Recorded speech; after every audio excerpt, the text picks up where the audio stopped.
Viral হওয়ার মতো একটা জায়গা। তার ভিতরে আমার কাছে মনে হয় এই দুইটা ঝর্ণা অন্যতম, কারণ যদি কেউ 6 মারে সেটা যে ইন্ডিয়ার অংশটাতে পড়ে।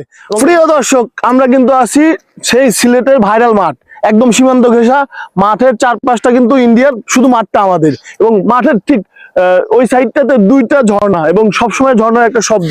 ভাইরাল কিন্তু হওয়ার অনেকগুলো কারণ থাকে, তার ভিতরে আমার কাছে মনে হয় এই দুইটা ঝর্ণা অন্যতম কারণ। এবং সীমান্ত ঘেঁষার জন্য এই মাঠটা কিন্তু অনেক ভাইরাল।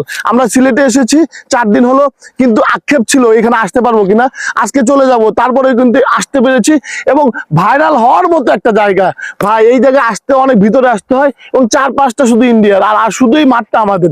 এবং আমার মনে হয় যে ছক্কা মারার পরে বলটাও কিন্তু আমাদের আনা কঠিন হয়ে যায়, কারণ ওই স্ট্রেট যদি কেউ 6 মারে সেটা যে ইন্ডিয়ার অংশটাতে পড়ে। এবং এই জায়গাতে কিন্তু আমি একা আসিনি, এখানে কিন্তু আমার অনেক ভাই ব্রাদার এসেছে, আমাদের জাকারিয়া ভাই, তারপরে যে ভাই আমাদের নিয়ে এসেছে, সবাই কিন্তু আসছে। ভাই আপনাদের তো সিলেটের লোক, তারপরে আজকে মনে হলো চিনলেন, আসলে সারা বাংলাদেশে ভাইরাল, কিন্তু আপনি চিন্তা তো দেরি করলেন কেন?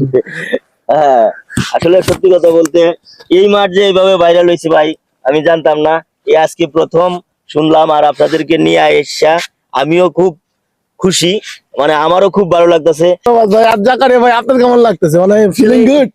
সবচেয়ে বেশি ভালো লাগতেছে এখানে মাঠটা দেখার পরে, পাশে দুটো ঝর্ণা, আসলে মানে সব মিলে খুব ভালো লাগছে ভাই। আসলে ভাইরাল মাঠ হওয়ার পিছনে কিন্তু আগেই বলেছি যে দুটো ঝর্ণা এবং কলকালানির শব্দ, তার পাড়ে দিয়ে এই স্বচ্ছ নদী, স্বচ্ছ একটা পানি, ছোট্ট নদী কিন্তু স্বচ্ছ পানি, এত সুন্দর যে আপনার মনকে ভালো করতে বাধ্য।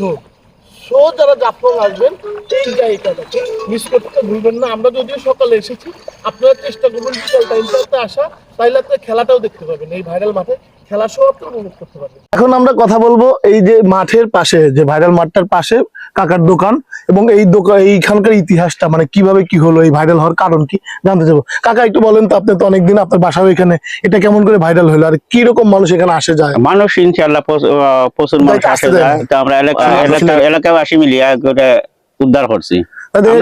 আমরা সম্পদ আমরা উদ্ধার করছি, মানে 1 বছর হলো তাহলে এটা টুরিস্টরা এখানে আসে, মানে আমরা যারা ঘুরতেছি তারা আসে। আল্লাহ দিলে 1 বছর থাকি টুরিস্ট আর আইয়া তারা খেলাধুলা করে, জন্নাও দেখে, জন্না দেখে সুন্দর সুন্দর তারা ইয়ে করে, অনেকে আইয়া কয় টাকা বিক্রি হয়? আমার আল্লাহ দিলে কোনো মতো ডাইল ভাত খাই আল্লাহ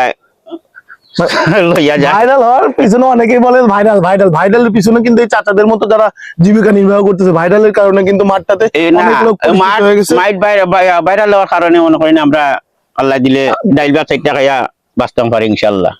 কারণ হলো কাকা সহ 4-5টা দোকান, ছোট্ট একটা মাঠ, পাশে দুইটা, আগেই বলছি যে অনেক সুন্দর ঝর্ণা, একটা নদী, সবকিছু মিলে